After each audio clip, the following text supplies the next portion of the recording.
5월 24일 살아계신 하나님의 말씀 베드로전서 4장 16절부터 19절 말씀으로 마지막 때를 사는 지혜라고 하는 말씀드립니다. 이 세상의 심판은 언제쯤 있을까요? 어디쯤 오고 있을까요? 그리고 심판은 어떻게 누구에게 주어지는 걸까요? 그럼 과연 심판이 있기는 할까요? 아니, 궁금할 게 뭐 있냐고 그렇게 말할지 모르지만 또 그렇지만도 않은 것 같습니다. 왜냐하면 때가 다 됐다고 이곳저곳에서 말들이 많기 때문이에요. 반기자지면 똥 싼다라는 말이 있잖아요. 근데 저는 한 가지 궁금증이 있었어요. 그렇다면 심판의 대상은 누가 먼저일까 하는 거예요. 먼저 심판을 받고 그 받은 심판이 다행히 최악은 피할 수 있어가지고 지옥의 불구덩이에는 떨어지지 않았으면 좋은데 그게 원한과 바람대로 되는 게 아니라서 염려하던 대로 지옥문으로 끌려가지고 차례로 불못에 던져지게 되면 어찌할 건가 하는 거죠. 누가 심판대 앞에 서게 되어 포변이 될까 하는 것은 그 심판받은 결과에 따라서 첫 번째 고통의 소리를 지를 것이기 때문에 그걸 보면서 얼마나 고통스럽고 공고한 것인가를 알게 될 테니까 그 뒷보는 사람들은 대비를 할 수 있지 않을까 그래서입니다. 심판은 모두에게 다 곤욕스러운 것은 아닙니다. 심판은 받되 의인과 악인에 대한 결과는 달라지기 때문에 의인의 회중에 들면 오히려 담대하게 될 테니 두려워할 필요가 없는 거죠.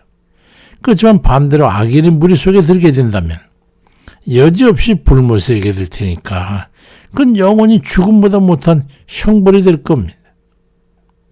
요한계시록 20장 15절에 누구든지 생명책에 기록되지 못한 자는 불못에 던져지더라 말씀합니다.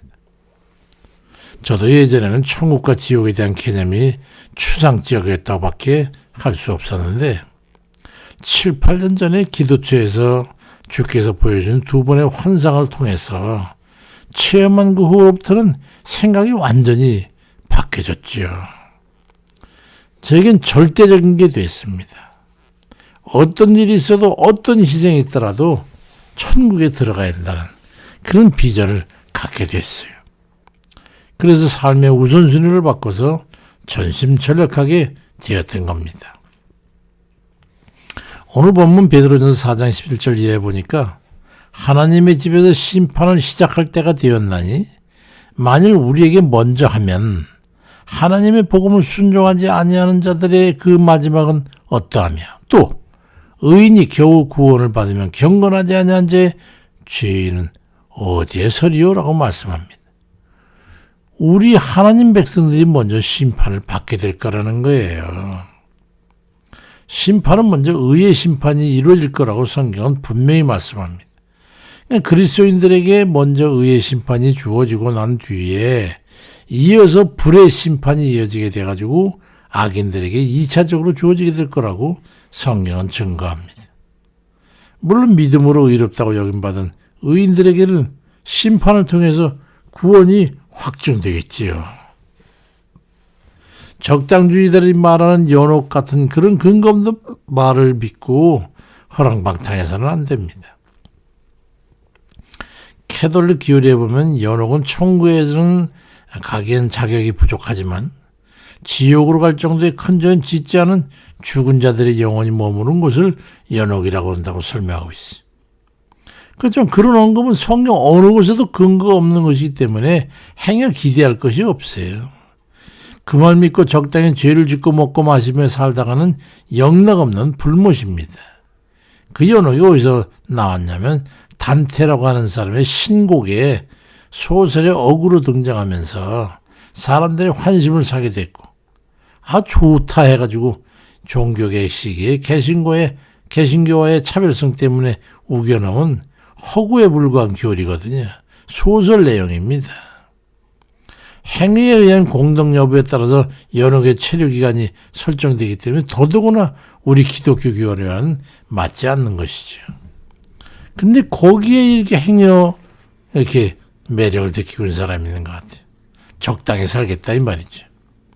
그렇지만 에베소 2장 8절 9절에는 너희는 그 은혜에 의해서 믿음으로 말미암아 구원을 받았으니 이건 너희에게 난 게 아니고 하나님의 선물이라.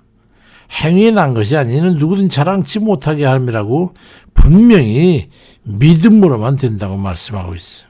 적당히 좋은 일하고 선하게 하면 연옥에서 천국 가는 이게 아니라는 거예요. 행위한 게 아니라는 거예요.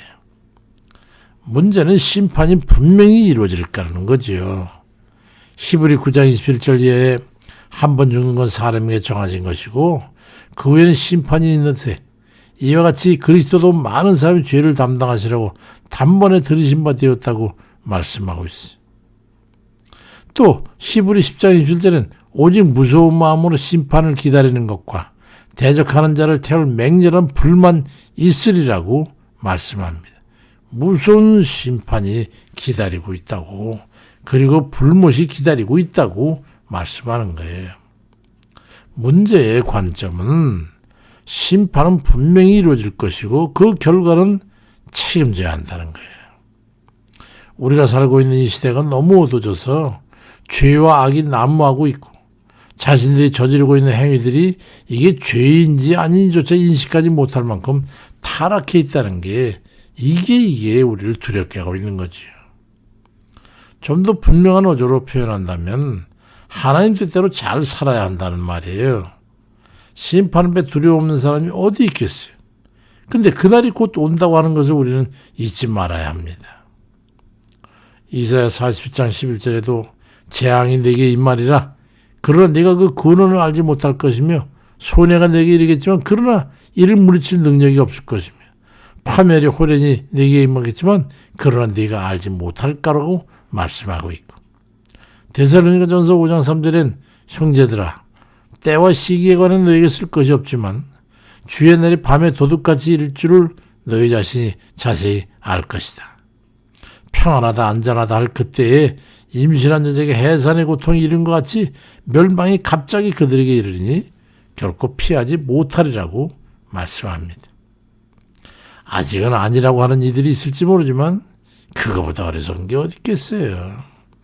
우리가 알지 못하는 때에 갑자기 주 앞에 서는 날이 온다는 것을 잊지 말아야 합니다. 이 밤에라도 어찌합니까? 오직 믿음에 온전하여 주의 뜻대로 행하는 이들만 구원을 얻게 될 거예요. 잠언 11장 21절에도 악인은 피차 손을 잡을지라도 벌을 면하지 못할 것이나 의인의 자손은 구원을 얻으리라고 말씀하고 있습니다. 시편 41편 12절엔 주께서 나를 온전한 중에 붙드시고 영원히 주 앞에 세우시나이다 말씀합니다. 주께서 우리를 의의 심판대 앞에 세워주실 날이 곧 이르게 될 겁니다.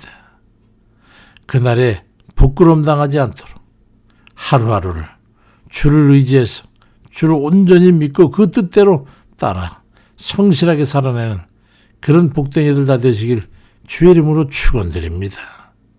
아버지, 세월이 약하다 보니 주의 가장 이 귀중한 말씀을 뒤로 하고 주님 헛되이 넘기며 주님 신경도 쓰지 않는 그런 우를 범하고 있는 이 시대에 우리가 살고 있습니다.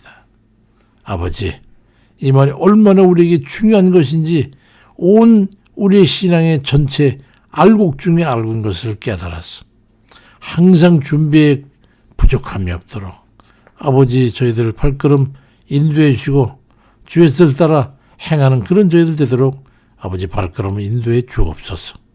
아버지, 오늘 하루도 주님 우리가 성실을 다해서 주의 뜻을 행하며 믿음으로 오직 주만 의지하고 살아가는 그런 저희가 되어서 이 생의 삶에나 또 내 생의 삶에나 부족함이 없는 그런 경건성을 통해 하나님이 영화롭게 하고 그래서 우리가 주 앞에 서는 날 부끄러움이 없도록 역사해 주옵소서.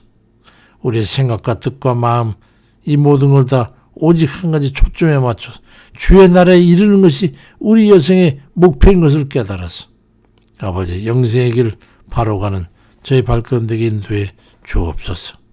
육신의 고통과 괴로움과 범민과 낙심과 실패와 여러 가지 지금 성공 여부들이 다 주의 손안에 있사오니 아버지 사랑하는 자들 잊지 마옵시고 기억하셔서 모든 난간으로부터 위험으로부터 고통으로부터 병고로부터 건져주시고 지켜주셔서 온전한 삶을 살아 하나님 영광 돌리고 그 삶의 결과로 심판대 앞에서 의의 결론을 얻고 주 앞에 주의 날에 이룰 수 있도록 역사해 주옵소서.